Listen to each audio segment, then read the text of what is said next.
Assalamualaikum warahmatullahi wabarakatuh. Halo sahabat Arsan Channel yang selalu berbahagia. Di antara amalan yang dianjurkan untuk dilakukan adalah sedekah. Amalan ini tidak akan terputus meskipun kita sudah meninggal. Pahalanya yang tetap mengalir menjadi salah satu penegasan bahwa amalan ini bernilai dan dicintai Allah Ta'ala. Seperti yang telah kita ketahui bahwa sedekah itu banyak macamnya. Namun, sedekah semuanya baik. Akan tetapi antara satu dengan yang lain berbeda keutamaan dan nilainya, tergantung niat, kondisi orang yang bersedekah dan kepentingan proyek atau sasaran sedekah. Berikut ini penjelasan dari Ustadz Marwan bin Musa. Di antara sedekah yang utama menurut Islam adalah sebagai berikut. 1. Sedekah sirriyah adalah sedekah yang dilakukan secara sembunyi-sembunyi. Sedekah ini sangat utama karena lebih mendekati ikhlas dan selamat dari sifat riya. Allah Subhanahu wa Ta'ala berfirman, "Jika kamu menampakkan sedekahmu, maka itu adalah baik sekali. Dan jika kamu menyembunyikannya, dan kamu berikan kepada orang-orang fakir, maka menyembunyikan itu lebih baik bagimu." QS Al-Baqarah 271. Perlu diketahui bahwa yang utama untuk disembunyikan adalah pada sedekah kepada fakir dan miskin. Hal ini karena ada banyak jenis sedekah yang mau tidak mau harus ditampakkan, seperti membangun masjid, membangun sekolah, jembatan, membuat sumur, membekali pasukan jihad dan sebagainya.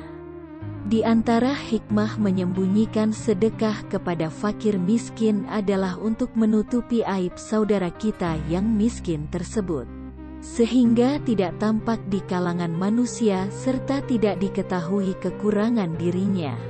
Tidak diketahui bahwa tangannya berada di bawah dan bahwa dia orang yang tidak punya. Hal ini merupakan nilai tambah tersendiri dalam berbuat ihsan kepada fakir miskin. Oleh karena itu, Nabi Shallallahu Alaihi Wasallam memuji sedekah sirriyah, memuji pelakunya dan memberitahukan bahwa dia termasuk 7 golongan yang dinaungi Allah Subhanahu wa Ta'ala nanti pada hari kiamat. 2. Sedekah dalam kondisi sehat. Bersedekah dalam kondisi sehat lebih utama daripada berwasiat ketika sudah menjelang ajal, atau ketika sudah sakit parah dan sulit diharapkan kesembuhannya. Abu Hurairah meriwayatkan bahwa ada seorang laki-laki yang datang kepada Nabi Shallallahu Alaihi Wasallam bertanya, "Wahai Rasulullah, sedekah apa yang paling utama?" Beliau menjawab, "Engkau bersedekah dalam kondisi sehat dan berat mengeluarkannya, dalam kondisi kamu khawatir miskin dan mengharap kaya. Maka janganlah kamu tunda sehingga ruh sampai di tenggorokan. Ketika itu kamu mengatakan, untuk fulan sekian, untuk fulan sekian, dan untuk fulan sekian, padahal telah menjadi milik si fulan." Hari Bukhari dan Muslim. 3. Sedekah setelah kebutuhan wajib terpenuhi. Allah Subhanahu wa Ta'ala berfirman, "Dan mereka bertanya kepadamu apa yang mereka nafkahkan. Katakanlah, yang lebih dari keperluan." Demikianlah Allah menerangkan ayat-ayatnya kepadamu supaya kamu berfikir. QS Al-Baqarah 219. Rasulullah Shallallahu Alaihi Wasallam bersabda, "Sedekah yang terbaik adalah yang dikeluarkan selebih keperluan, dan mulailah dari orang yang kamu tanggung." Hari Bukhari. 4. Sedekah dengan kemampuan maksimal. Rasulullah Shallallahu Alaihi Wasallam bersabda, "Sedekah yang paling utama adalah sedekah maksimal orang yang tidak punya, dan mulailah dari orang yang kamu tanggung. Hari Abu Dawud dan Hakim, disahihkan oleh Syaikh Al-Albani dalam Sahihul Jami' No. 1112. Imam Al-Bagawi dalam Syarhus Sunnah berkata, hendaknya seorang memilih untuk bersedekah dengan kelebihan hartanya, dan menyisakan secukupnya untuk dirinya karena khawatir terhadap fitnah fakir, kemiskinan. Sebab, boleh jadi dia akan menyesal atas apa yang dia lakukan, dengan berinfak seluruh atau melebihi separuh harta, sehingga merusak pahala. Sedekah dan kecukupan hendaknya selalu eksis dalam diri manusia. Rasulullah Shallallahu Alaihi Wasallam tidak mengingkari Abu Bakar yang keluar dengan seluruh hartanya, karena Nabi Shallallahu Alaihi Wasallam tahu persis kuatnya keyakinan Abu Bakar dan kebenaran tawakalnya, sehingga Nabi Shallallahu Alaihi Wasallam tidak khawatir fitnah itu menimpanya sebagaimana beliau khawatir terhadap selain Abu Bakar. Bersedekah dalam kondisi keluarga sangat butuh dan kekurangan, atau dalam keadaan menanggung banyak utang bukanlah sesuatu yang dikehendaki dari sedekah itu. Karena membayar utang dan memberi nafkah keluarga atau diri sendiri yang memang butuh adalah lebih utama. Kecuali jika memang dirinya sanggup untuk bersabar dan membiarkan dirinya mengalah meskipun sebenarnya membutuhkan sebagaimana yang dilakukan Abu Bakar dan Itsar. Mendahulukan orang lain, yang dilakukan kaum Ansar terhadap kaum Muhajirin. Oleh karena itu, para ulama mensyaratkan bolehnya bersedekah dengan semua harta apabila orang yang bersedekah kuat, mampu berusaha, bersabar, tidak berutang dan tidak ada orang yang wajib dinafkahi di sisinya. Ketika syarat-syarat ini tidak ada, maka bersedekah ketika itu adalah makruh. 5. Menafkahi anak istri. Rasulullah Shallallahu Alaihi Wasallam bersabda, ada dinar yang kamu infakkan di jalan Allah, dinar yang kamu infakkan untuk memerdekakan budak dan dinar yang kamu sedekahkan kepada orang miskin. Namun dinar yang kamu keluarkan untuk keluargamu, anak istri, lebih besar pahalanya. Hari Muslim 6. Bersedekah kepada kerabat. Disebutkan bahwa Abu Talhah radhiyallahu anhu memiliki kebun kurma yang sangat indah dan sangat dia cintai, namanya Bairuha. Ketika turun ayat, kamu sekali-kali tidak sampai kepada kebajikan yang sempurna sebelum kamu menafkahkan sebagian harta yang kamu cintai. Qs. Ali Imran 92.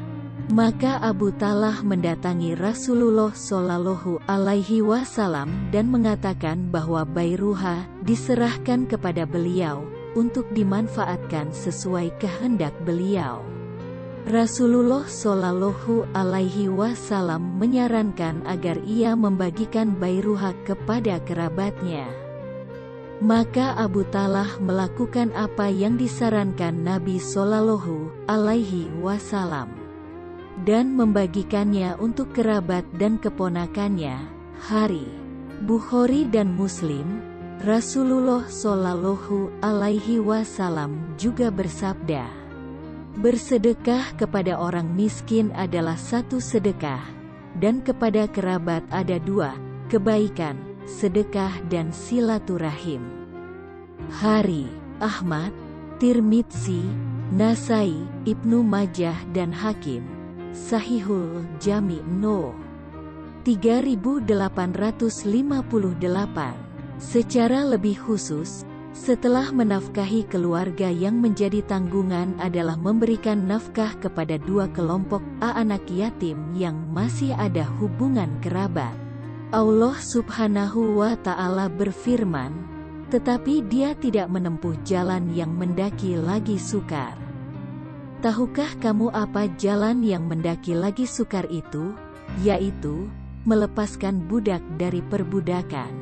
atau memberi makan pada hari kelaparan, kepada anak yatim yang ada hubungan kerabat, atau kepada orang miskin yang sangat fakir. Qs. Al-Balad 11-16. B. Kerabat yang memendam permusuhan.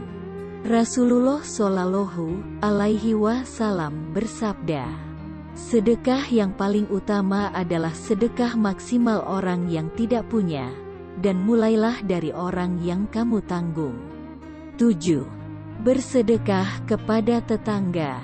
Dalam surat An-Nisa, ayat 36 disebutkan perintah berbuat baik kepada tetangga, baik yang dekat maupun yang jauh. Rasulullah Shallallahu Alaihi Wasallam juga bersabda kepada Abu Dzar, wahai Abu Dzar, jika kamu memasak sop, maka perbanyaklah kuahnya, lalu bagilah sebagiannya kepada tetanggamu. Hari Muslim 8. Bersedekah untuk jihad fi sabilillah.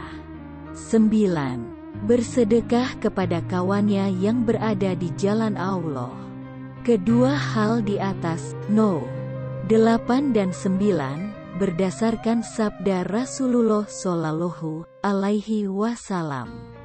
Dinar yang paling utama adalah dinar yang dikeluarkan seseorang untuk menafkahi keluarganya, dinar yang dikeluarkan untuk kendaraannya, yang digunakan di jalan Allah, dan dinar yang dikeluarkan kepada kawannya di jalan Allah. Hari Muslim.